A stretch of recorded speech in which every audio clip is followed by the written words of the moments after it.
Breakfast with Vossy and Brandy, Sydney's home of sport, SEN 1170 AM, powered by Kubota. I mean, we're full throttle this morning. We just, on the ride on, take on any job with Kubota's range of tractors, mowers, and utility vehicles. Love you to give us a call on the open line, 1300 01 1170. Big news overnight. Not that it came as a surprise, but Manchester United have parted ways, Brandy, with Erik ten Hag. Gone. Yeah, 9 rounds into the season.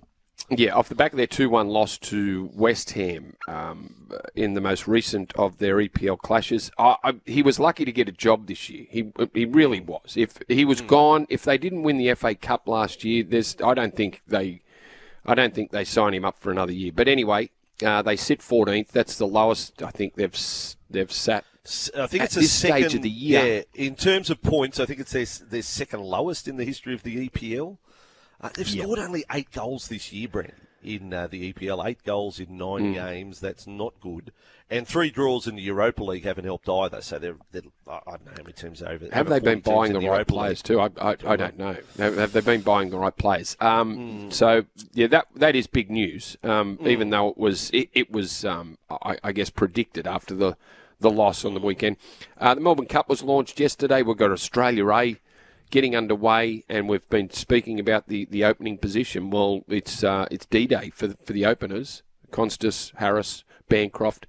They'll all play against India A in Mackay, which starts on Thursday. Okay, so they're on their way today. We've also got WBBL tonight, North Sydney Oval, Sixers v Adelaide. Thunder lost last night to the Hurricanes by 31 runs. Also starting this afternoon, Bangladesh v South Africa, second test. Now, you love your NFL. Let's get a bit of commentary, Brady. In fact, set the scene. You set the scene. Can I set Washington the scene? Commanders yesterday. You were updating scores during the program, and you, like one of the Chicago Bears defenders, had given up. Absolutely. And look, Commanders and Bears, 2 very good young quarterbacks. Jaden Daniels for the Washington Commanders, Caleb Williams for the Chicago Bears, who have made a bit of a return to form. It's been a long time. But how the game was panning out, Washington were leading just before three-quarter time, 12-0, but there have been no touchdowns. There was 4 field goals, which gave Washington the 12 points. The Bears, just on the stroke of the third quarter finishing, scored a touchdown. So that meant they came into the fourth quarter at 12-7. Washington up off the back of their 4 field goals. The Bears then scored a touchdown with 25 seconds left on the clock. 25 seconds. They scored a touchdown. You'd think Bears done, 15-12, they win the game. Not quite. Kickoff, Washington get the ball, 52-yard Hail Mary comes off. Washington win with no time left on the clock. They score a touchdown, their only touchdown of the game, to win 18-15. An incredible win. Fourth quarter right at the end here. To Swift. Look at Swift. Take it to the Washington side of the 50. Down the sideline he goes, and he's galloping home for the game's first touchdown. There's your Devin Hester moment. You're really 2 plays off, and I don't see any flags on the field. That's the area where they've been going to C-gap, Jim, outside and wide, and Swift shows off the great instincts, the cut, and then the burst to finish. So that's the Bears touchdown that you described. So they're in front, and there's a bit of fait accompli there. Well, surely that wins it for them. Done. And what I will say about the play before the Hail Mary, I've got it down as 56 yards, Brandy.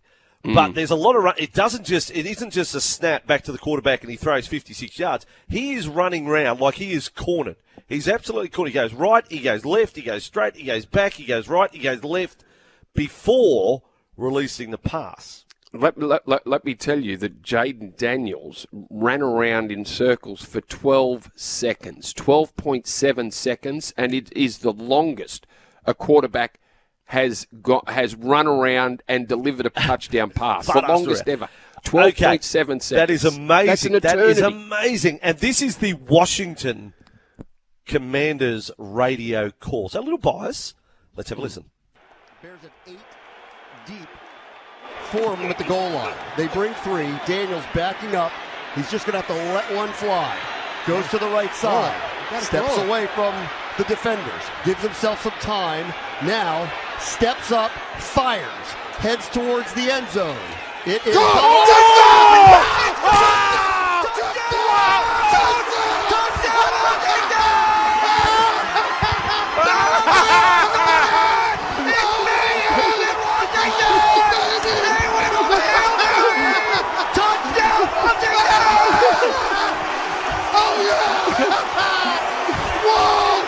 Talk about a walk-off. That's like a grand slam in the ninth inning of a World Series. Yes, go, baby. Popped up into the air. Wow. I don't know what to say. Okay. All I know is that I called a game with you on Saturday night, Cook Islands and Fiji. You didn't go on like that. No, I didn't. No, there wasn't quite one of those moments though in the Cook Island game. That was incredible. 12, yeah, Andrew. incredible. If you counted 12, almost 13 seconds, that is an eternity running around trying to find someone open. And in the end, he didn't have anyone open. How's so your he just vision? How's your vision? How can you see that? Like that's wow. Now, Brandy, that's a great moment in NFL. You don't have to be an NFL fan to appreciate, and that is amazing commentary there. If in fact that's what it was. Now, the news today, Kangaroos set for 3 test series in England in 2025. It has gathered momentum over the last 24 hours to the point where it's like it's locked in. The fans in England are so excited about it. It would be the first time that an Ashes series has been held in England since 2003. Now, it's not full-blown Kangaroo tour like back in the day with you, Brandy. Can't be. But you have expressed grave concerns about the toll on players post-season, that they've had enough. Does this particular series change your mind? The concept, the idea of Australia and England playing over in England, does that get you excited? Does it change your mind on the wear and tear for players? If I was a fan, I would. I think I'd go. I'd jump on a tour and I'd be over there because it's been a while since we've had a test series in England. Andrew, can you remember when was the last time we actually not even because Kangaroo Tour was finished 94 was 94 the last 94 one was the last tour. Yep, the last full blown tour. And I was lucky enough to go on 2, and they were the absolute best. But we can't do that anymore. We're not going to play club sides, and we just can't stretch it out over a 3-month period. But even if we were going to play 3 tests, and I'd go and watch. Now I don't know. Well, we're playing test matches now, so nothing's different. But a series, we don't play a series now. No, we don't play. You get absorbed in a series. Teams get better as they go through. Yeah, this really appeals to me, big time. Yeah, it does. And I don't know how we can. Jared Waitley can have his Super Bowl. Hutchie, can we go to this? Can we go and cover Australia, England? We'll do the call. Yeah, that'd be great. That would be great. I'd love it. No, I think the players would get something out of it too. Even though the seasons are too long, but we've got to fix up the club footy. The club footy is too long. Yeah. So, but it doesn't seem like we're going to change anything until we get the new franchises in, and then we reduce. But why do we have to wait until we get PNG and WA in to reduce the competition? Okay, I'll be slight party pooper here. I am left in the dark as to, do Australia play New Zealand next year anytime then? Surely we can't not have a season where we don't play our neighbour from 3 hours away. And how disrespectful would that be? And I'm just throwing a hypothetical out there, right? As much as I love Australia, England, I'm all aboard. I'm all chips in. But what if New Zealand win the Pacific Championship in 2 weeks' time? That's 2 years in a row they've won, and what, the Kangaroos go running?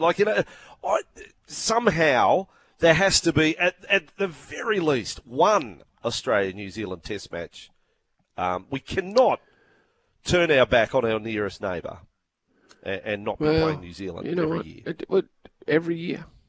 Well, at least do we have to every year, Brandy? Yes, we do. You can't have it all. It has to be a rights holder. You can't have it. Can't have a 27-round state of origin competition, and then roll into a tour to England. Like if you're touring England, where do you fit the? And even if it's only one game, where are you playing that one game? When? Well, before you go. So it's a 4-test post-season series. So before we go to England, we play a test against New Zealand. This is just on the run that I'm saying that that's one of my reactions to this great news that Australia would play in England, which I think is fantastic. I've been lucky enough to do 3 World Cups now over there, and they are the best. Like rugby league over in England, and they're talking about a game in London now. They're saying maybe not Wembley, they might play it at Tottenham. So that would be. It is just an amazing. It's 70,000 stadium. Wembley's great. Tottenham's just next level. And then have the other two tests Is there a better way to see or to travel than going to watch sport? I don't think there is. No. If you're invested in that sport, 100%. You know, Vossy, I went call. to Japan and Spain in the last 2 years following sport. Like it was just the best holiday. Yeah. It was the best. So if I wasn't part of the if we're not working, or I think I'd just go to England to watch the games and be part of part of the tour. I'm with you for a month. A month in England. I could do that. Now, look, let's throw it out there at the stakeholders, the fans, and come at us at a different angle. So Australia v England, first of all, what do you think? Like, are you excited by the fact of a series, not just a one-off test as part of a Tri-Nations or a Four Nations? This is a series. Do you think if you don't think rugby league internationals are not on your radar, does this get it on your radar? So that's the first thing. Do you want to go? Bucket list. Should SEN be putting together a supporters tour? Throw that at us. And then Australia, New Zealand. Is it important enough that at the very least we play one game every year? You can have your say on that whole range of things. Snap poll, just quick, short and sharp on the text. 0457 736 736. And I suppose greater too, Brett, if you have an idea how we can include all of this, throw it at us as well. Graham Annesley, Andrew Abdo, Peter Volandis, they're all listening. So if you've got an idea how we could possibly fit this all into the schedule, here's your chance to have your say. But you're big tick Australia, England, but you can't fit anything else in if that's what we're doing. That's where you stand, Brady? Yeah, I think so, Andrew. Yeah. Our number is 1300 01 1170, and if you give us a call, you could be into the mix for the Club Med Caller of the Year. Win a family trip for 4 to Bali. Need to get away? Choose Club Med. Premium, all-inclusive holidays. Visit Club Med online or your local travel agent.